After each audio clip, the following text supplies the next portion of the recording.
last week where another fluent speaker just kind of like made some minor corrections to what I had said, which is no problem.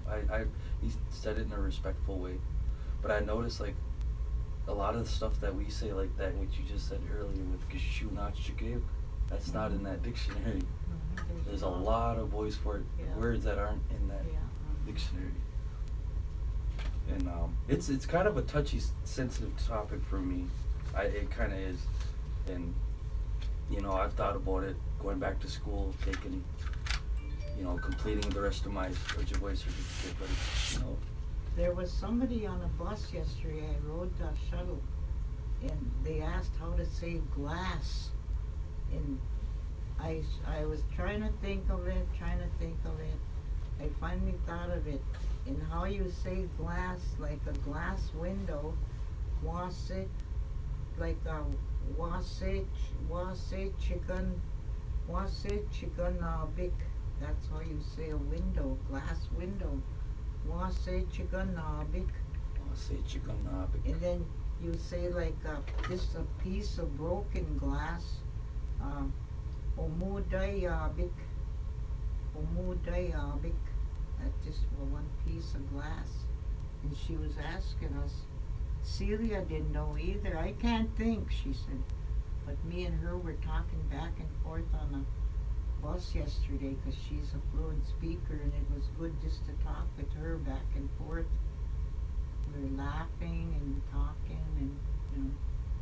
But she was just really good to talk to. I like it every time she rides the bus, so we can speak our language together. Yeah. People. Yeah, but you do know Anishinaabe Moin.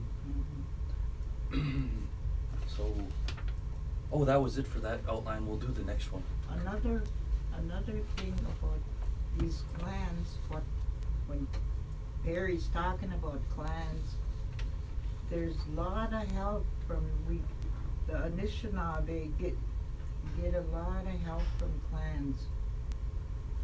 The clan members are in burials.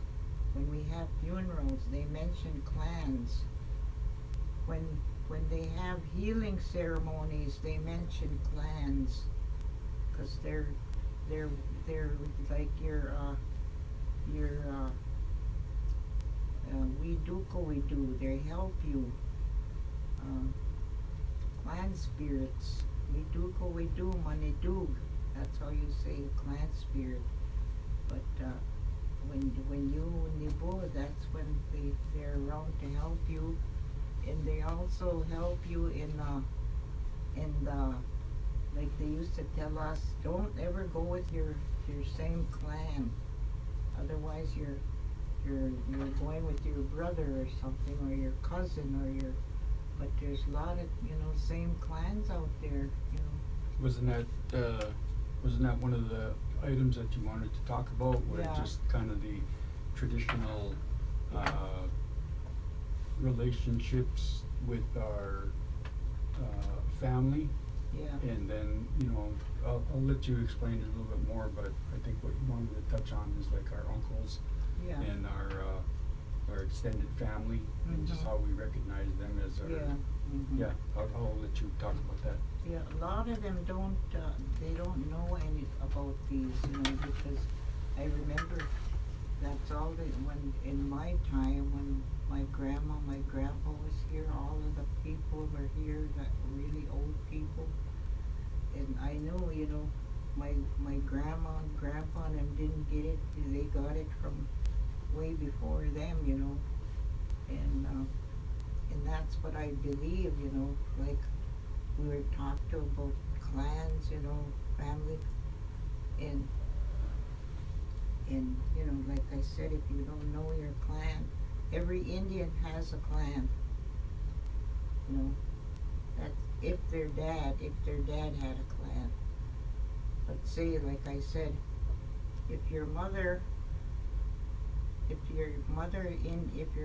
an Indian and she married like a non-Indian, like a white man, then you don't have a clan. Some say they go with their mother's clan, but wasn't my belief there. And but they say, you know. One of my friends was asking you about that. Yeah. What was your take on? Yeah, if you don't know your father's clan, how do you find your clan? And you just brought that up. Well, yeah, if your father was a non-native, maybe he believed a different way. You know, there's many different other spiritual beliefs, like, you know, and you know, if he didn't believe our way or have a set clan, that's good that you answer that, because yeah, I had one of my friends that wanted me to ask you that, like, so what, how do you go about? He said they do it away, and there's a different way they do it over, I think over by, I don't know if it's Red Lake, Cass Lake area, Beach Lake area, but you're, I like how you explain that, and yeah, Graham, keep talking. Yeah, and you know, there's like there's different all Indians from, you know, different tribes have different clans. You know, some have clans, some have, you know, roots or whatever. Like some have, you know, I don't know. There's a lot of different. I don't know other reservations. Only one I know they have plants as Dudan, and there's this one, we had a good laugh on it one time. We were working at Head Start, and I was just in my 20s then, and we were talking about clans. We were sitting around. There was Myra, Lois Benner, me, and Betty Jane. There was 5 of us ladies around the table. They were all elder already, and I was like in my 20s anyway. We were asking each other what our clans were, and well, you know, I knew about clans, but I don't know what I was thinking. And we asked Lois Benner, "What's your clan?" And she couldn't think of that crane. She couldn't think of a crane. That one, she said, "Oh, that bird that's at the lakeshore, it has long legs." And I said, "Oh, Lois," I said, "do you mean a giraffe?" And they all started laughing just hard, and Myra said, "Kevin, they don't have giraffes as clans." She said, but she meant a crane. Yeah. And I said, "What was I thinking about?" I was just thinking of a long-legged giraffe. She said, when you said that thing with the long legs, I told her. But her clan is her the Curry clan was a crane. But I don't know what the dad's. She told me what Brain Benner's clan was too, and I can't remember, because we did a lot of talking back then about clans, and you know, they each had their own topic about what they thought about clans. Like my son-in-law, for a while there, he didn't know. I don't think he knew his clan. Anyway. And I said, "Give some tobacco," I said, and we'll see. So that's what he did, and he for about a week there, he found out his own clan. I kept putting out Sama at night. I put it by my bed so I could Wajige dream. And I told him too, you put your Sam out by your bed at night, maybe you can Wajige, that's dream. So that he said he started dreaming of wolves. He had about 4 dreams of a wolf, maybe 1 or 2 wolves or something. And here it turned out that was his clan. He was Wolf Clan all this time. Maingan. That's- What was it, Beba Way with Tongue? Yeah, You talking about Don? yeah, Yeah. Beba Way with Tongue. yeah. That's what, I remember that just from his, when he does the word of the day for us. Yeah. Beba Way with Tongue. Mhm. Wolves howling all Yeah. around you. Mhm. Yeah, there's so much things on everything on the Anishinaabe way, you know, Mm-hmm.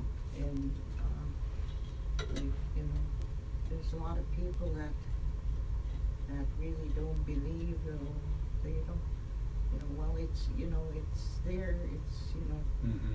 I respect everybody's beliefs, in which, you know. I think a lot of that too is, you know, having experience with it, you know, Mhm. and, you know, being a helper, at one point, my, father-in-law,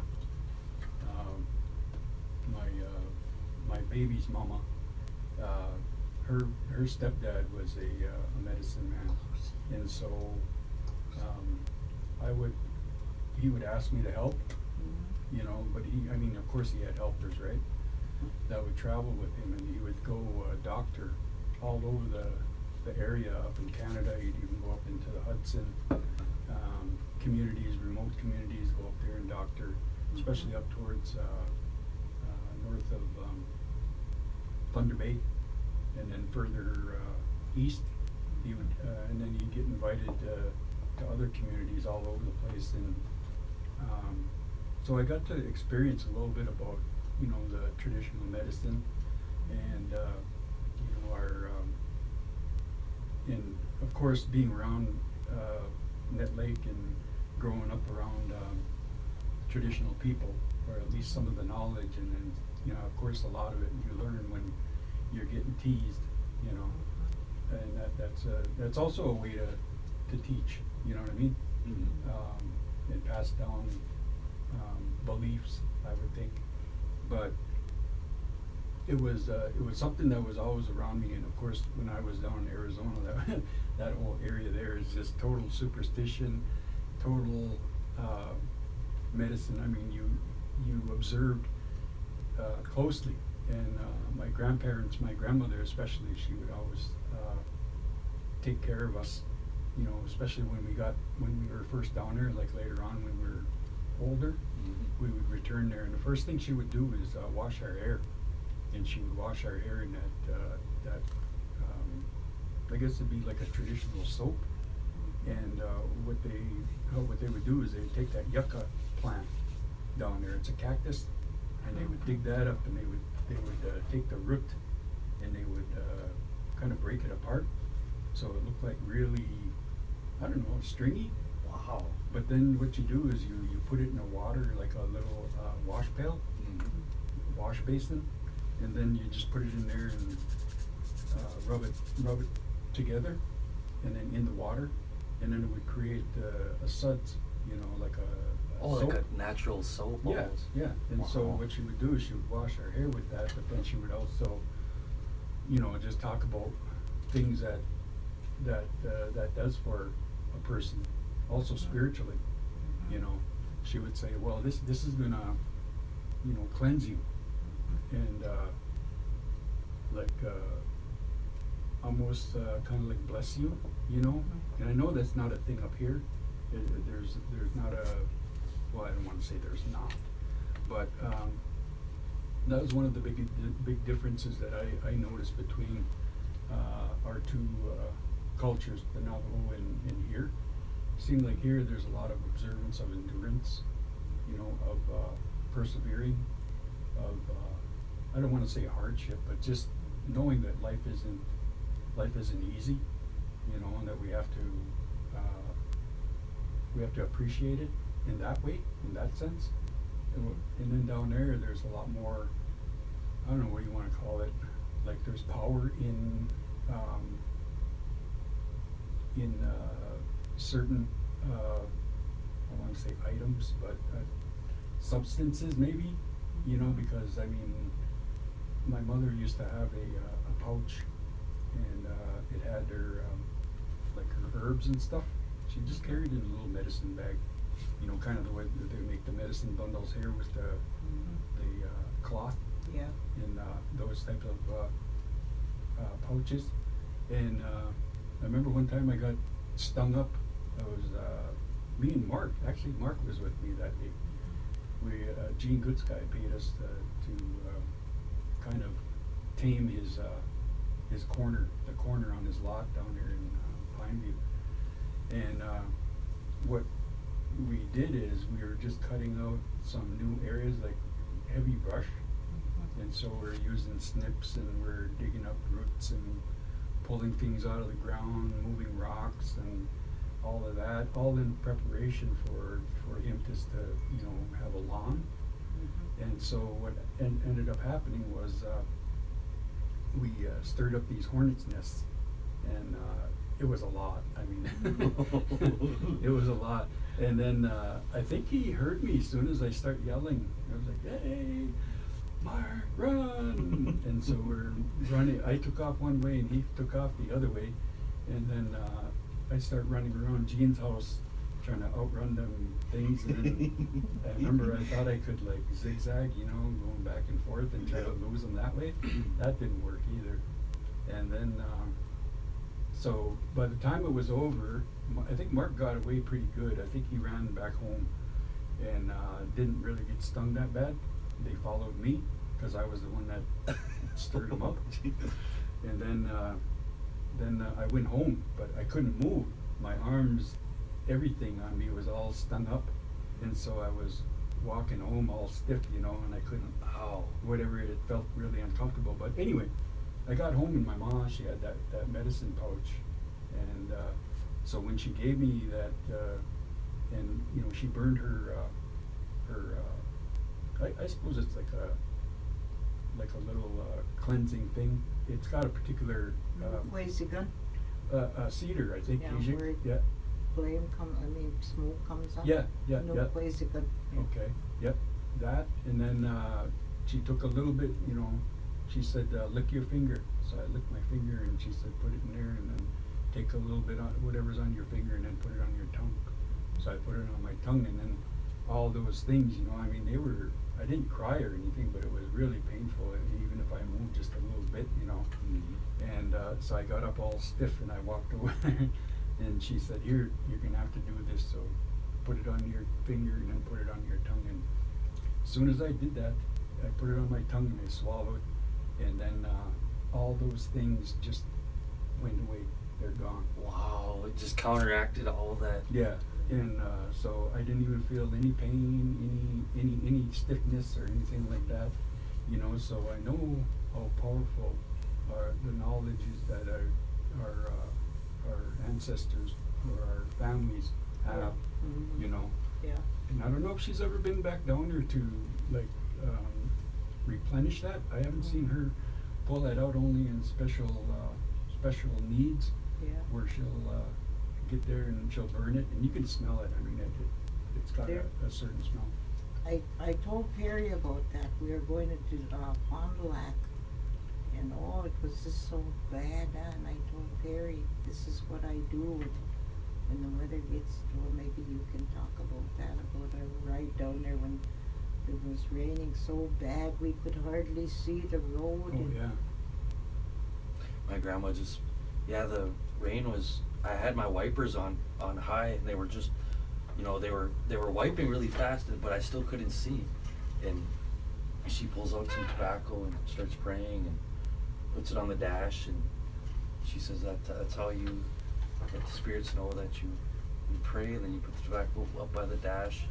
There's other methods too, but you said that, and then right as soon as you said those words, I couldn't hear what you were saying because we had the radio was up a little bit, but you were praying, and as soon as you put that tobacco up on that dash, that's when that rain started going down. Like it even stopped at one point. And I looked at her and I said, "Wow," I said, "Your prayers like just really helped. They heard right away." Yeah, that's what I was taught. Like, if you're running into bad weather, put some salmon out on your dash, maybe on a napkin or whatever you have. We used to keep a little tiny birch bark, small, just tiny, and we put that in there, and we keep our tobacco on it, and if we run into really bad weather, then we put salmon on there to give us a safe trip, and then when we get home, we put our tobacco outside under a tree, but yeah, there's a lot of powerful ways through the Indian way of life, you know. Mm-hmm. And like what George's talking about, how, you know, they wash their hair. We used long time ago, that's all, when somebody would, this is a part of dying and, you know, death, part of the thing I was going to talk about anyway. When a person would pass away, we didn't have no hearse or whatever to come up here to get them, and, you know, maybe later, but the ladies would, or some men would fix the body. They'd wash, bathe them in cedar water before, you know, after they passed, and then they would come and get them and bring them back, and, you know, and that's the same thing that, you know, cedar water was for everything, like for healing and for washing, you know, washing if something was wrong with your skin, or you know, if you wanted to change, you'd wash the cedar water, bathe in cedar water. Mm-hmm. But yeah, and that's, you know, that was a part of death, and you know, and long time ago, before they used, my grandma and grandpa used to tell a story. I guess that was before they probably took the blood out of people, you know, long ago. Mm-hmm. They would die, and they were saying this old man died, and he was buried up by where the DNR building is, up by the RTC, and they just got done burying him, and his dog wouldn't leave that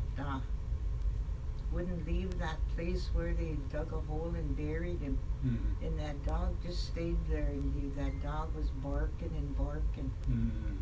They think that that body come alive or something, and Mm. it was that dog heard it, you know, because back then they never had you know, anything like, Where they would embalm. yeah, Mm-hmm. they would just bury them. Yeah. That's what I was wondering, you know, like before contact, or maybe even well before contact, I know there were probably many different practices among Native people, and I know our Anishinaabe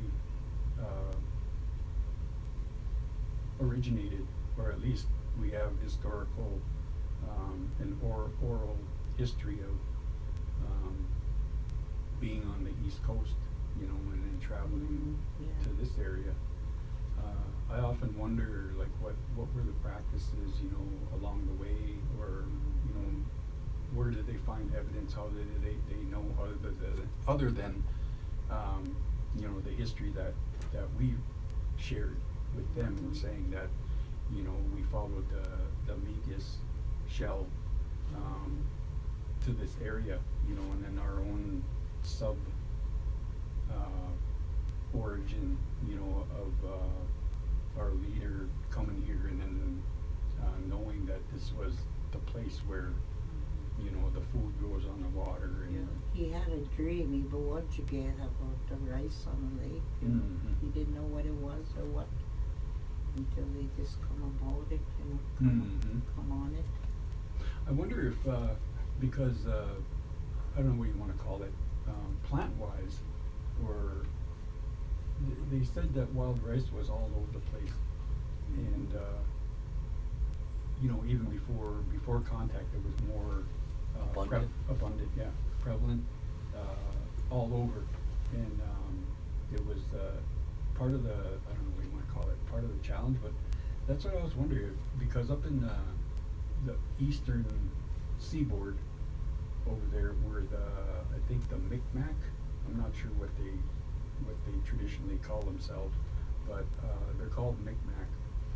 They were given like up in Maine, like way up in the corner up there, they were trying to find ways to bring back their traditions, and so they wanted to learn how to use the resources. And one of the things that they've been trying lately, I've seen it posted on YouTube, is through their tribal college. So they developed a tribal college, and they have their students there, which are their own members.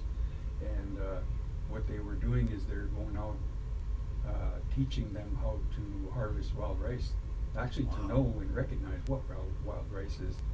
And of course today, a lot of our waterways have been used for power generation, electricity. Hydro, what do they call it? Hydroelectric power? Hydroelectric, yeah, and that's kind of the word up in Canada, among the tribes up there is, well, actually everybody's probably call it electricity, hydro, just because it's Yep. based on that. And they, of course, they flooded all of our lands, right? Yep.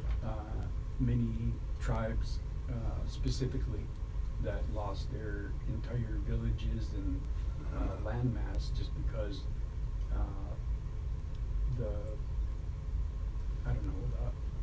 companies, I guess, or individuals wanted to build dams, and so they flooded certain areas. And I'm sure it's true around here, with some of the landmass, because you see what the beavers can do, right, in this area. I mean, beavers are I don't want to say constant nuisance, but water is probably the biggest factor as far as usability of the land, and how some of the wild rice develops. The depth of the water, the stillness of the water, how fast it's flowing, all that kind of stuff. So back before contact, I would say wild rice was all over the place. And then it just kind of amazed me, like when we got here, that story of where the rice grows on the water. I was thinking to myself, well, didn't it grow all over the place? So they must have known about it with the Micmac over there trying to relearn how to rice. And it was kind of a neat little video that they posted, because they didn't have push poles, or they didn't know how to make their push poles or how to make their knocking sticks. Mm-hmm. And they probably maybe they didn't gather it that way. My Jesse used to tell us that when they want to cook it, they do it like this in their hands, or they'd have go out with some leather, the deer skin or moose gloves, and they'd go like this, so they can to make the hulls come off. Oh, okay, yeah. She's rubbing her hands together, like before you go to the casino and rub your hand. No, To no. wish for a win. But anyway, when I went, we went and did that teaching up at the Fond du Lac a couple days ago. This guy, what's it, Devery Oh, Fine? yeah, Fairbanks. Fairbanks. What he said. He Yeah. was asking me, do they still tie up their rice on the lake? I said no. That was way back in probably the early 40s. 40s, I would They think, yeah. used to, in case we had a big windstorm, all the people from that lake would go out on a lake, and they'd tie up in them they'd tie that rice in bundles, Mm-hmm. and they'd be all tied up on the ripest side. So if a big wind came, all the rice wouldn't blow off. Yeah. And that must have been a lot of work to tie up. I seen, when I was a little girl, I seen them tied up out there toward Albert's Landing that way. Mm-hmm.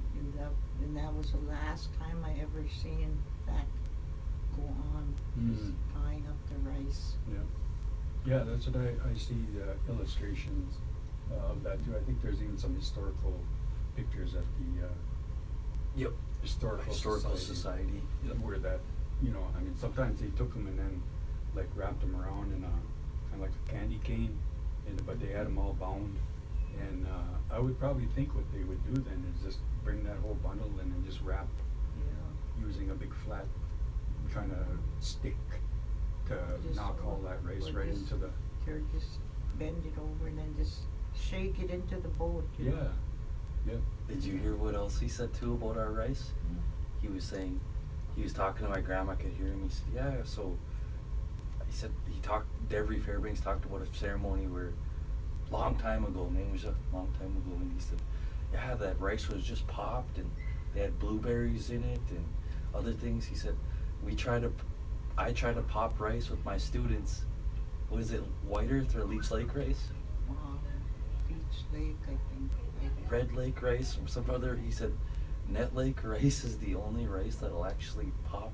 He said we tried every which way to pop that rice and no, it wouldn't pop. Oh, really? He said, Huh.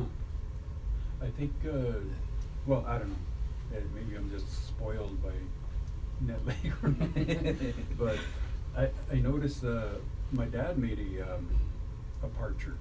So he made it out of a barrel, and he used to say, well, what he used to say is, well, just one person can do this, you know, so we have a handle on it and we go back and forth with it. And I think what he wanted to do was put a machine on it, and then make it turn by itself and then stir the rice. And that way we could be free to do other stuff or whatever. But when we put it in those barrels, I noticed this. I didn't realize it until I had tried it to pop the rice. And this was maybe, it had been just after he had passed in 2006. But it had been like right around 2000, I think it was, when I finally got the taste or the craving for the pop rice. So I tried to take our rice and pop it, and it wouldn't pop. And I asked my mom about it. I said, hey, how come our rice isn't popping? She said, I said, do we have any rice that'll pop? She said, probably not. We did it in that barrel this whole time, yeah. you know, and we didn't have an open pan like you guys have. Yeah. So we didn't do quite any of our rice in an open pan. Well, actually, no, we did some, but we must have sold it all. We had a lot of orders back in them days. But when I went to pop that rice that we did in that barrel, it wouldn't pop. And so I said, why is that? Why won't that rice pop? Because it's Net Lake rice. And when we finished it and had it ready to bag up, I would try it. I'd go try and pop it in the oil, and it just wouldn't pop. It would just, you know, sitting there, nothing doing it. And I think what the key to it was because that barrel had a small opening on the top. Yep. And sometimes, just to kind of warm it up a little bit more, we would put a cover on top of it. I mean, it wasn't a permanent cover. We would just put a piece of metal up on top, just to kind of keep that steam in there, and you'd steam it, you know, and that way it would cook a little bit quicker. But I think what it did is it just made that kernel, the rice itself, really solid. There was no like little bubbles in it. You know how you cook it on an open fire and you hear it popping? Yeah, and then it puts like little air bubbles inside because the rice is milky, right? Yep. Yeah, so somehow in our process with that barrel, so I don't do many batches in that barrel anymore. We went ahead and bought an open pan, and so now that's how we do our rice and try to, you know what I mean, keep it so it pops. Yeah, that's the only way I think you can pop your rice is do it in an open pan. Yep. You know, and that I gave Devery some rice, and he said that's when we start talking about pop rice. And he asked me how. Well, he said I know how to put oil in there and use one of them screen things. And yeah, I said try it. I said just put a tablespoon of white rice in there, monomen. I said and Said he really just wanted some popped rice. yeah. So he said he was gonna pop some rice that I gave him. That's And, good. but then he said, I'll buy some blueberries. He said, Mina nigi dawe. I'll buy blueberries and some Anishinaabe zizabakud, brown Mhm. sugar. Ooh. And so I said, let me know how your old pop Grace turns out, you know. And yeah, he was a long time friend of Diggy and all the old ones, you know. Mm-hmm. He said, me go away, what is that, so Diggy Gil Schwebiuk. He said, got drunk with all them young guys like Mm-hmm. Diggy and Keeb and, you know, all them guys that are around here, Lester and Duluth. He said, that's how I know, come to Net Lake. And yeah, he said, I didn't even think of telling him either, how did you part your rice, you know, 'cause it can't pop. We tried everything, he said, no, we just quit, he said. We're trying to pop the rice. Well, pop this one. I said, it'll pop. Yeah. Little half Ziploc baggie full. Yeah, I said that's the only way we do our rice, hand parched. I said it on an open fire. I said with a big dish pan. I said with a big dish pan that we had. You guys even still, what's that? Bowishkum. Bowishkum? Jig the rice with moccasins. You know. Yep, so you just dance right on it. Mm-hmm. I remember when we first permanently moved back up here, I think it was 1976 when we moved back here, me and my parents and my sisters. That was one of the things my dad was quick at doing, was gathering everything that we needed to do wild rice. Mm-hmm. And so we had quite a bit. And I remember he was telling me, he said, now here you gotta dance in this thing. And I thought he was just joking around. He said, I'm gonna put this rice inside this, I think it was a garbage pail. And he put me on the back porch there and let me hang on to the rail. And he said, just get in there. He said, but he didn't give me moccasins. He said, just go ahead and dance in it, you know, or just move your feet like you're just walking or whatever. So I went ahead and did that. And here I've got a rice stuck right in my foot. Oh. You know, they never used to let girls Bowishkum, only boys. Oh. They used to say that girls will bosh it that rice manomen. And I suppose, but back then all the girls wore hudaks, dresses, you know. Yeah. And the boshita is what that word would mean was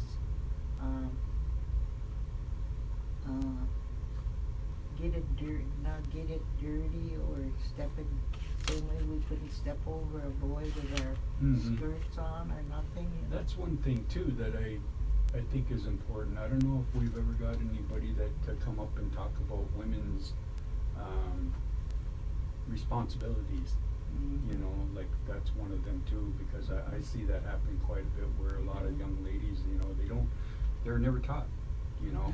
My grandma really shocked me when I was 8 or 9 years old. She told me that teaching. You said, yeah, you're not supposed to let another girl step over you. And I said, well, what happens if they do? And I remember you said, well, would you want to say what you have to do? I said they gotta lick you on your legs. I was looking at her like, what? I was like, but a long time ago, boys didn't wear shorts. You know, they all had pants. They never wore shorts like that. And even there wasn't any then. Yeah. So we'd have to lick their pants legs all the way. You know, maybe just a few times to get the thing, to get the off them where we stepped over them. Or they'd say they get sick or something would happen with them, you know. Yeah, and of course there's a whole teaching that goes along with that, you know, and it's about a gift that women were given, and how they have to respect that about themselves, you know, and then respect others, because there's, you know, observances they're so powerful during that time when they have their moon that, you know, it influences a lot of, especially sacred items. And you know, any ceremonial functions and stuff like that. So it's not a negative. It's never been a negative. Negative or something you poke fun at or nothing. It's a serious. And that word is an old word. Probably just one's old people remembers. Oh, You also said too when it was that time cycle for a woman, young woman or older woman, that they would have them stay in a separate area of the living quarters. yeah, if they didn't have, if it was winter, or, you know, or they had like a little shed out there or something, they'd keep a little fire in there or something to, when they had their moon, they'd have to go stay for 4 days, you know, and. Yeah. That was one of the things that my ex-wife, I really respected about her was that she really observed, her teachings on that subject. And so there was a lot of, you know what I mean, where, I couldn't eat her food when she was on her moon. And so we would always keep those things separate. And then there were just a lot of other things teachings that go along with that and observances. So I don't know, Peyton, if you're listening, that would be one of the probably great teachings or healings that you could bring to our people here is people that are knowledgeable about those subjects. So I'll stop by if you're not listening right now. You know, the teacher at the school, there was a teacher at the school here a long time ago. She asked me to come and do a teaching on working with little Indian kids, and I said, yeah. So we set up a date for that teaching here.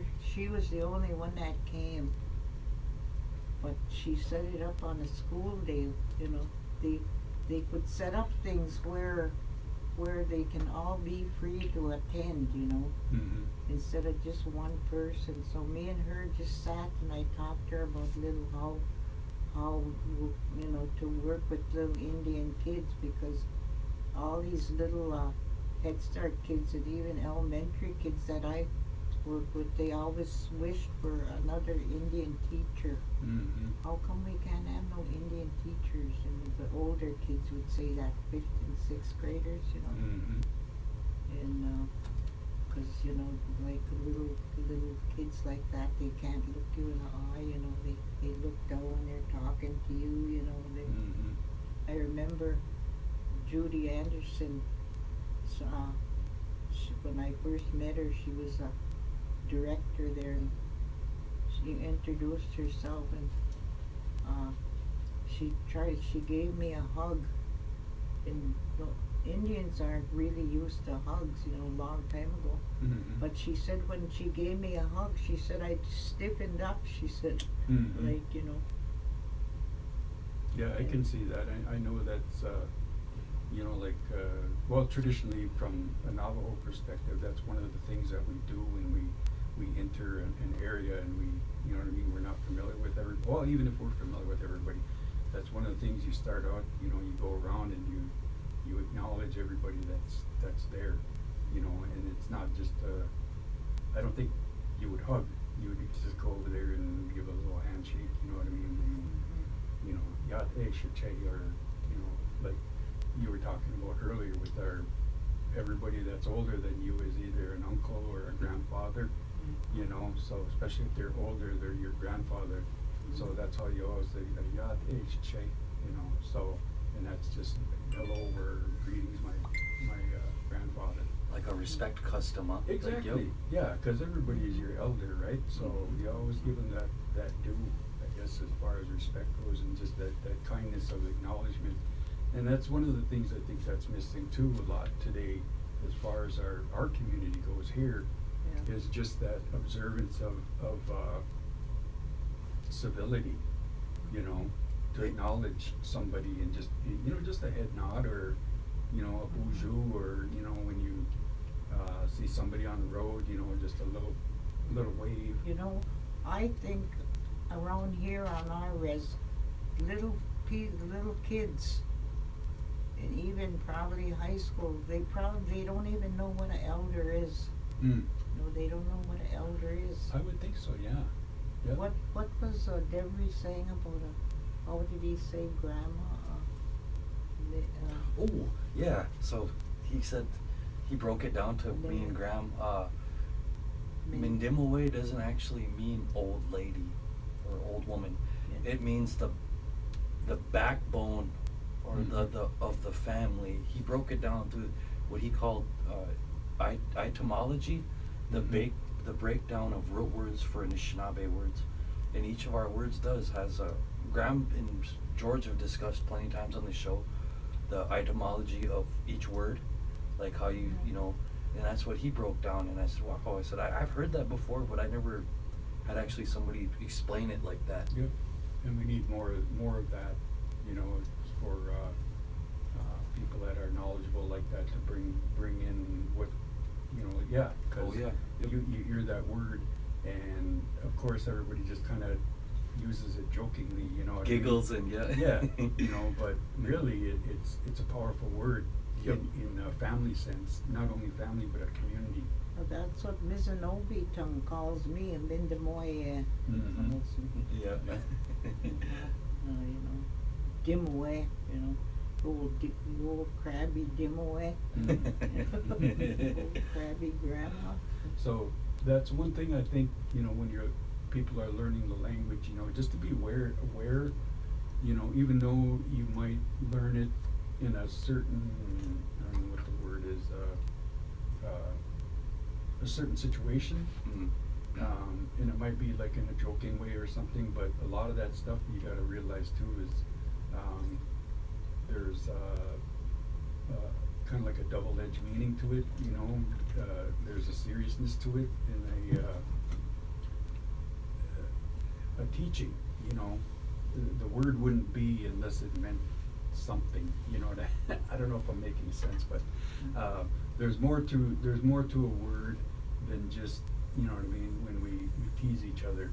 And I think it's good that we tease each other. Like one of your subjects here is Oh yeah. with the native humor. Yeah. So those are the kind of things that, and maybe we'll go over this since we're in the next hour here. You can go ahead and Oh yeah. cover that. Yep. Maybe that's a good way. But you know, as Native people, we like to tease, and that's true wherever, you know, wherever you go, especially down in Arizona. I know down there the family joke with me is, you know, because everybody lives out in I guess it's still in a traditional way, you know, in hogans and stuff. Not so much nowadays. They use the hogans nowadays for ceremonies, but they'll still have a regular, like a hut house, you know, just with bedrooms and living rooms and stuff like that. I see nowadays where designers or architects are creating homes or modern construction, but in a hogan style, because in that hogan, it's just like a drum house, you know, where there's a specific area for certain things to be done, and then certain Like directions. circle.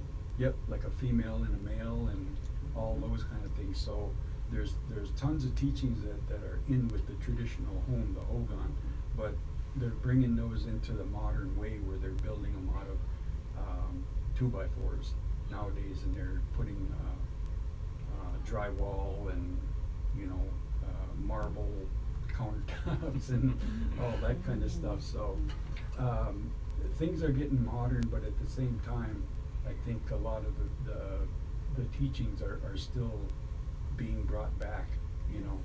And so I think that's important for people to understand, is that, you know, as Native people, a lot of these things are universal, and one of the things that is very universal is humor, you know. Oh, yeah. Because like I said, they tease me down there. They call me city slicker. All my grandpas down there say, "How's the city slicker?" You know, because they'd see me walking, and then I had a trip, you know, when I first get down there, and that's what they say. You gotta lift them city feet.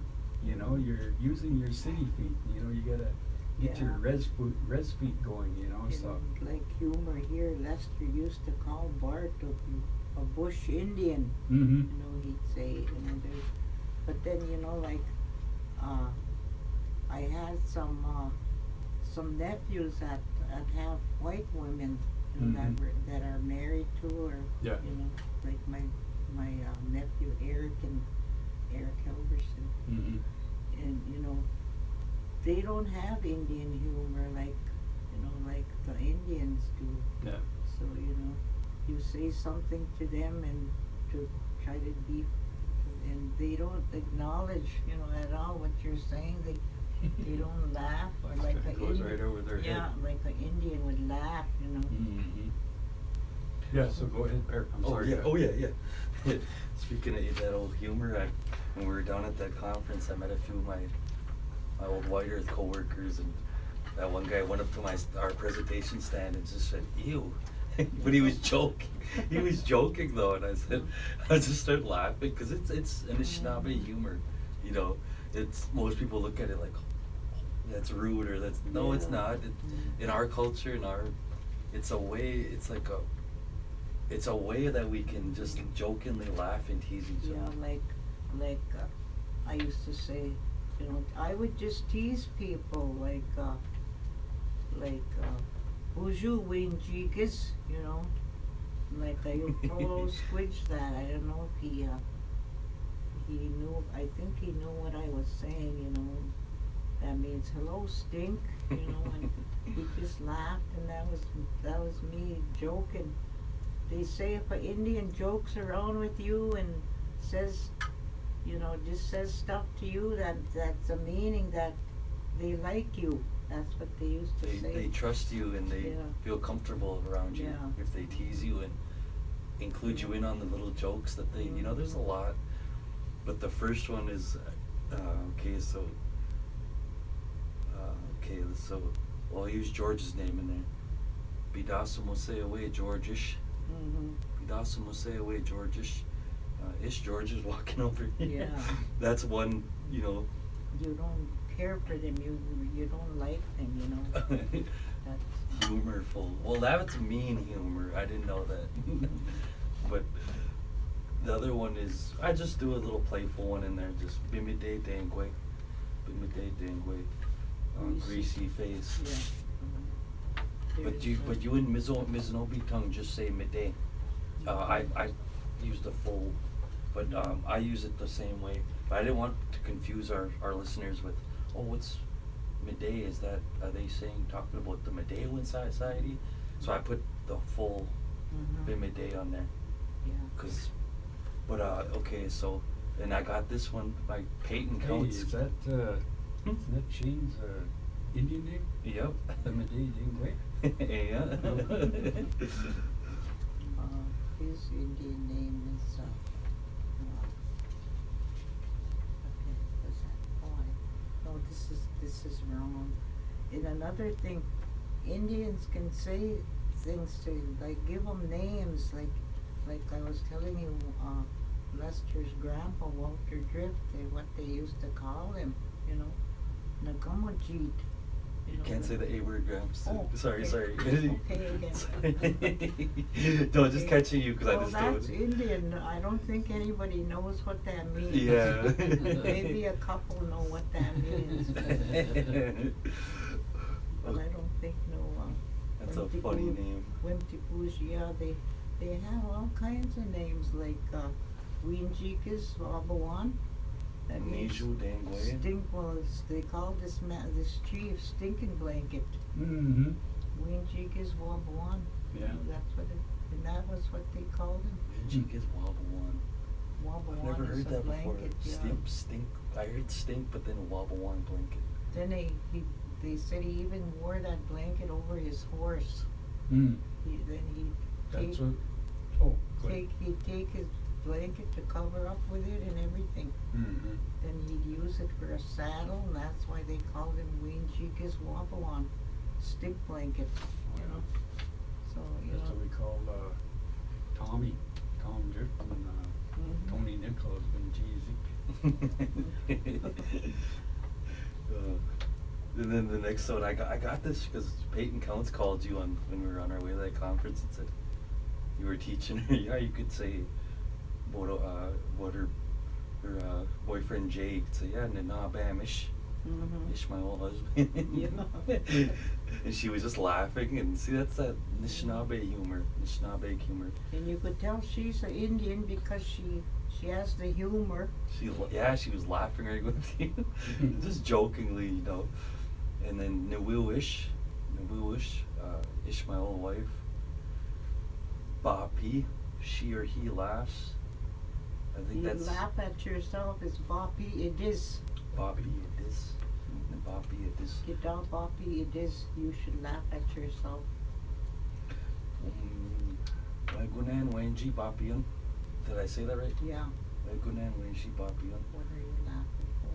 Why are you what are you laughing for? Why are you laughing? And then another one I've learned just this past was Anindash. Anindash Wenji Gizichigain. Why'd you do that? Why did you do that? You know? I was watching Dan Jones's old YouTube clips. You know, he's not here with us. You know, Pete Damon, Dan Jones, honor Dan Jones, but he had some really nice words and teachings. Didn't you say he had ties to Net Lake and Boys Fort too? Mm-hmm. And his brother Dan Jones and Yeah. another Jones. You know, you see a lot of people all over that resemble each other, you know. Like Brent went somewhere, they sent him well. He said, I seen a guy down there that looked exactly like Justin. Oh, really? He said, Wow. I said, yeah, I said maybe when they were separating the Indians, maybe they sent one of our relatives down there where, you know, you go here, you go there, you go there, you know. And then we have, you know, there's a guy up in Canada that looks just like Dave Morrison. Exactly. Yeah. Like they could stand up together and be twins. I had a couple ladies down in Twin Cities. Me and Kevin stopped and he said, "Oh, let's go look at this place I used to hang out at there. Probably some of my buddies are probably playing pool." So we walked in there and up on this rail, up on top of the pool area.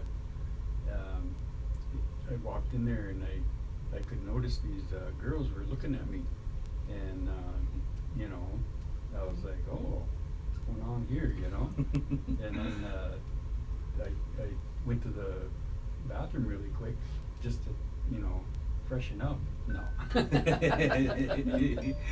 then I came back out and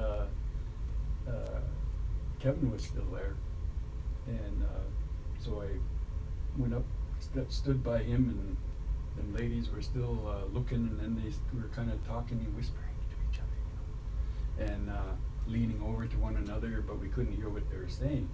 And I was like, "What's going on?" And then, "Be right back. I'm gonna go up there and see my friend. Any of my friends are here. I know anybody." So he went up there, and he was up there for quite a while. So I figured he probably found who he was looking for. So I still stood there, and then the ladies were kind of looking me.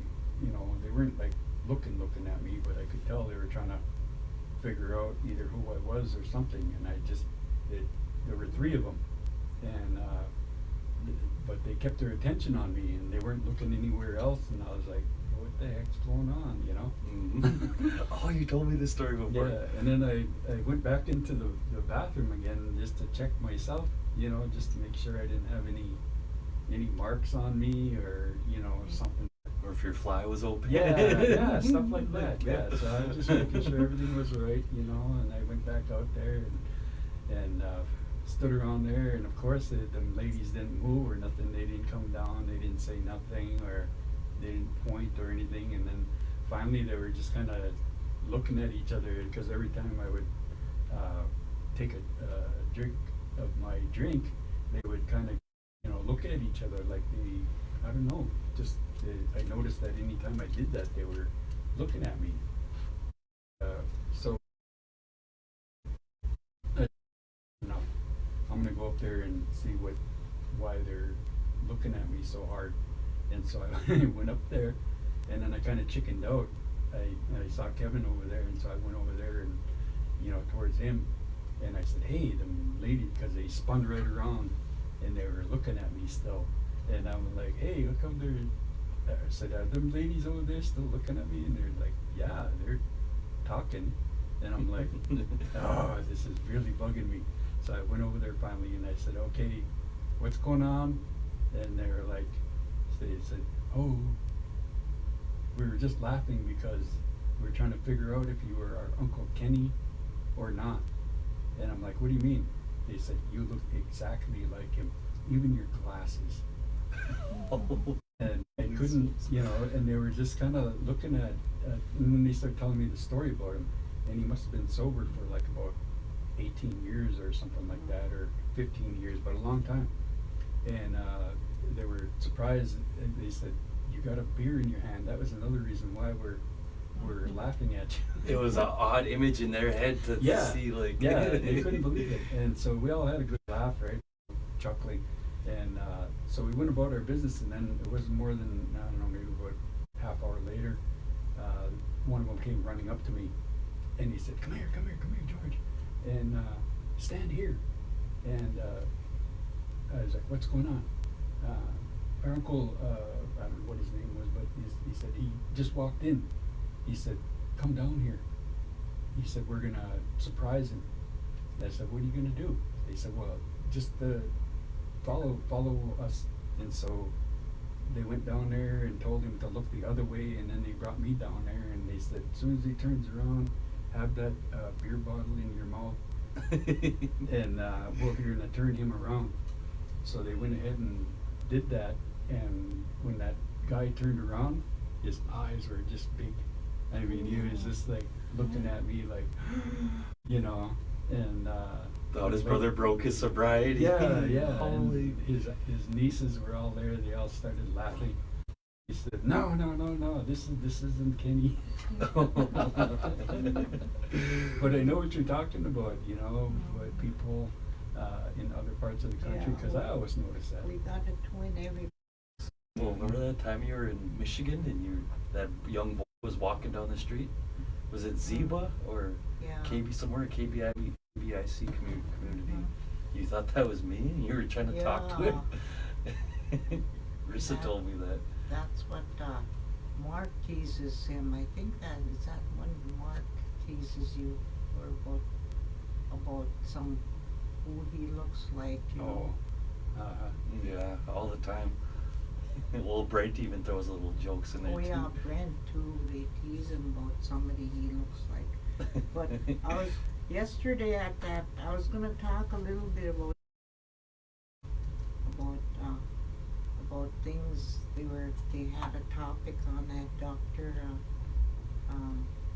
Chad. I don't know. I can't remember his last name. He was at the. Anyway, I was gonna talk a little bit about. There's different kinds of people, different kinds of burials, you know, for the Indians, and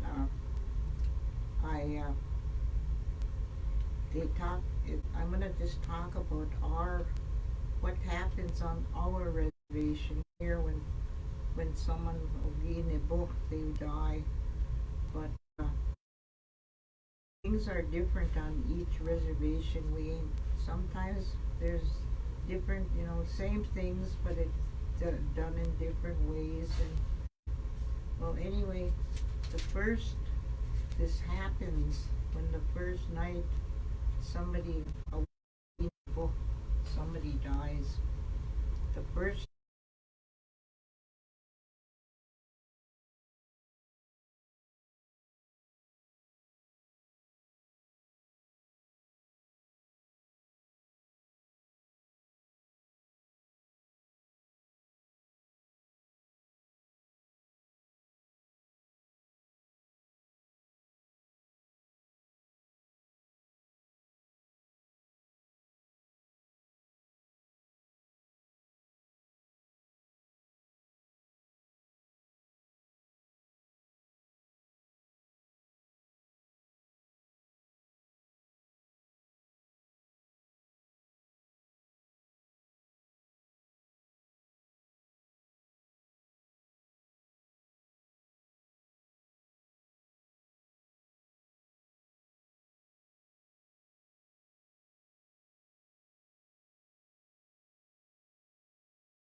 talk about it. Mm-hmm. Yeah, I know there's a lot of helpful, I don't know what you want to call it, information or suggestions, you know, because losing somebody is really hard, and it's a journey, definitely. And so I would encourage anybody that's out there to reach out. I mean, there's ways that can help, especially in our traditional teachings and then practices. I know a lot of the stuff that we're often told is about telling our story, you know, and saying these things and then hearing them, you're hearing yourself say it, you know, and then also just sharing it, you know, like they say, I'm trying to remember but I remember they were either talking about loss or they were talking about an experience, just sharing that knowledge and then, you know, talking to people. Perry, since there's no kids there, let's have a drawing on them. Oh yeah. Okay.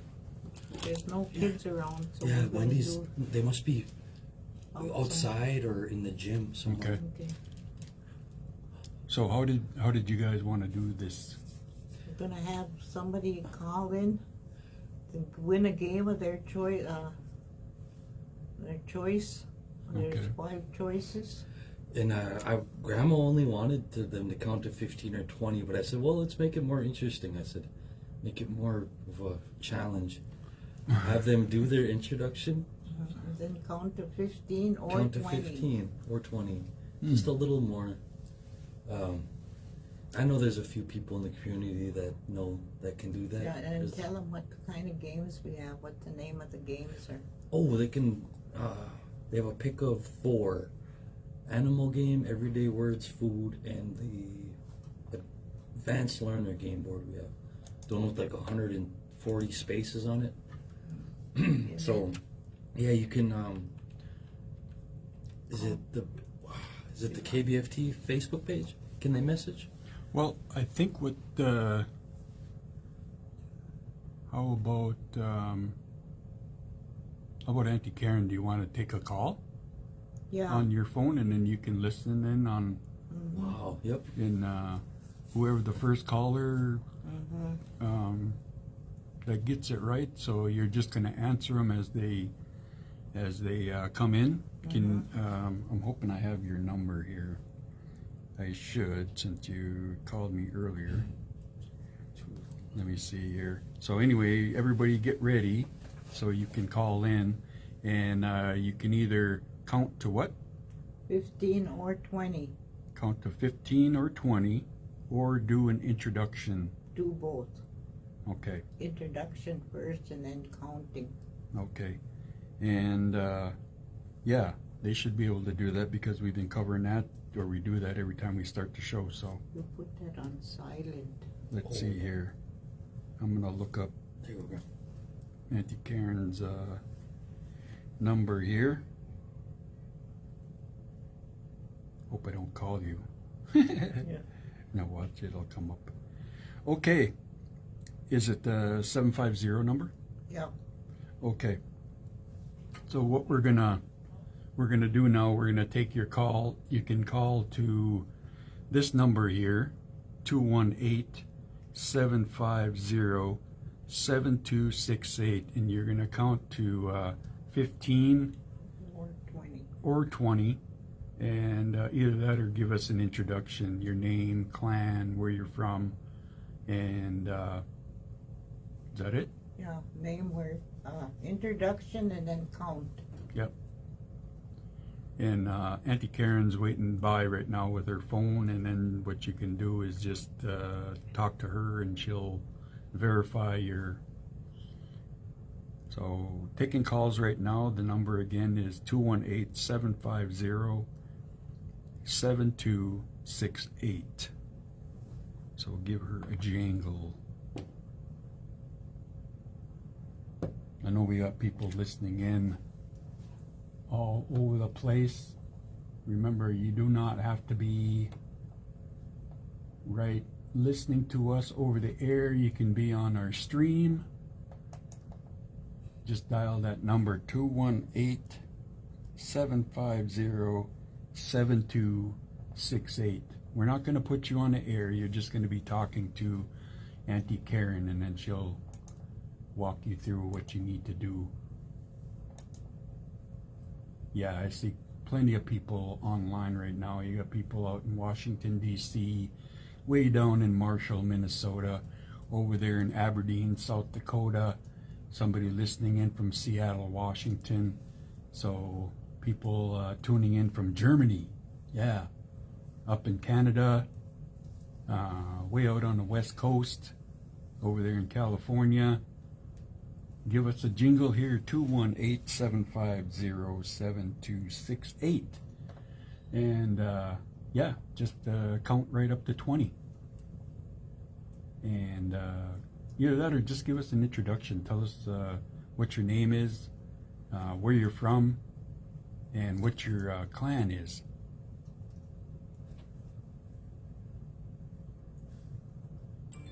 There. All right. Give us a jingle. We're still waiting. And we only got a few minutes here, so we've got 6 minutes or so. So you still got time to give us a jingle. Come on there, Lance. I know you're listening out there. You're always listening to KBFT. Here's your chance to win a game of your choice. I think some of these, what, $40, $50 value? 50. Yep. So 750-7268. If we don't get a call today, we'll do this Tuesday again. Okay. All right. I didn't advertise it. That's why another reason why too. I should have advertised it. Well, we can get that up there. I think what we can do is maybe we'll just give away one on Thursday shows. Mm-hmm. Yeah. I know we got enough back there on the shelf, so. Yep, I counted like there's at least 20. Yeah. 18, 20 for we could give away. Yeah. While so, keeping copies in the station too. Right. So anyhow, yeah. Give us a call. 218-750-7268. Don't be shy. How do you say that? Don't be shy. Don't be. Gego Agaji. Gego Agaji. Yep. Gego Agaji. Graham's games are in Fond du Lac College now. They bought 3.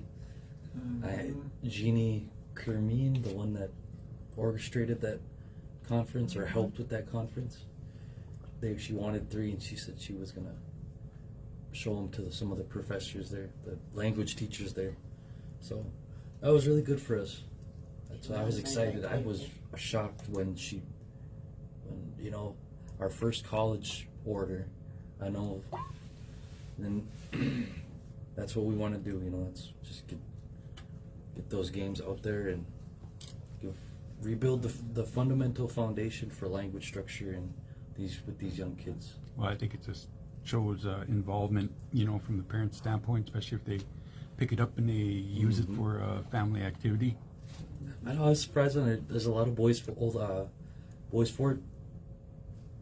their 40s and 60s age group that play them here. I was surprised. They were enjoying it, and I'm like, wow, because we initially just thought they were going to be like teachers aid items, teaching tools, material, but the parents here at Boys Fort are really just loving to play those with their kids, their nephews, their nieces. That's what it's about. And like George said, you have inclusion and including them. Yeah. All right, that number again. I've lost my screen already. Is 218, area code 218-750-7268, and you'll get right in on a hotline to Auntie Karen, and she'll listen to your introduction, or if you can count to 20. Yeah. Give us a call. Win yourself a board game, Anishinaabe Mowin, Graham and Perry game board, and nice fun family activity, and it's one of the ones that been selling like hotcakes here. They're getting them out as fast as they can. I know they print them off each time that they, sell out. Yeah, we're approaching the 400 mark. We're at like, I think 385 sold.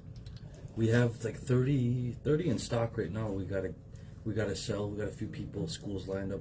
Mhm. But, we're just, my magical number was like, if we end up selling 1,000 of these, I think I'll be content. And I Good. think you'll really make Auntie Karen's day if you get a caller here and they can count up to 20 Yep. and Call, give us your introduction. That's one of the things that we always try to do here is use the language as much as we can. I know probably not as much as Auntie wants us to use it, but she wants to be conversational with other individuals, and so we're working our way towards that. Perry's brought on board here, and that's one of the I don't know what icing on the cake as far as what he does here for us at KBFT. So we definitely want to support Perry and Graham's games, and then also support KBFT. And so give us a call, 750. Where did I go? 7268. 7268. Gaween. See, I forgot that already. Don't be shy. Gigu Agaji. Gigu Agaji. Agaji. Don't be shy. Yeah, don't be shy. Call in. 2 Maybe minutes. she'll even help you out. Everybody could use a little coaching, right? Yeah. That's why we're losing this language. Or even call in and school us if you're fluent. How about our, I know we probably got a good chance, some of our Canadian listeners, give us a call, 218-750-7268. Win yourself a game.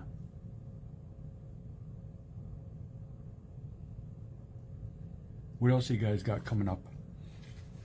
I think so far just game orders. I wanted to put together an event for our because we're coming up on our 1-year anniversary for our game business. Mm-hmm. August next month. We're coming up. That's when was it July or August we started? July. We started in July, and it took us about 2 months for them to blueprint and I did the artwork for the children's one. Anthony had the adult artwork, and then We should have something going on in the area out here with the games. I know that's what I wanted to have. Like, I was thinking in my head, I was like, well, I know COVID, with certain events, they have to be a certain under amount of people. But yeah, we wanted to put together an event soon. We will next month. We'll get there. Yep, we will. Yep. Okay, we're gonna hold this over until Tuesday, so we might be giving away 2 games next week. Anyhow, we want to thank everybody. Miigwech, Bizendawik. We'll return you to normal programming at this moment. You all have a good day. Miigwech.